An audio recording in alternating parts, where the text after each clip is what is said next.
Hello friends, welcome to our AC tech channel. आज की video के अंदर मैं आप लोगों को बताने वाला हूं कि आप लोग कैसे अपने आईफोन के अंदर ऑल मैसेजेस को डिलीट कर सकते हो। तो आइए वीडियो को शुरू करते हैं। सबसे पहले आप लोगों को मैसेजिंग एप्लीकेशन को अपनी ओपन कर लेनी है, जो कि आपके आईफोन के अंदर बिल्ट इन होती है।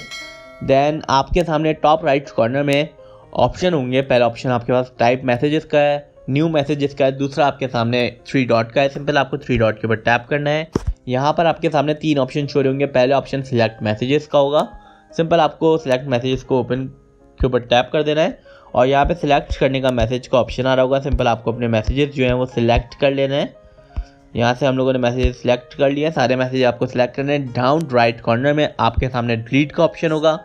सिंपल आपको डिलीट के ऊपर टैप करके डिलीट के पॉपअप आपके सामने शो होगा। डिलीट के पॉपअप के ऊपर आपको टैप कर देना है और आपके मैसेजेस हो जाएंगे डिलीट। आई होप ये वीडियो आप लोगों को पसंद आई होगी। Please do subscribe my YouTube channel for more videos. Thank you.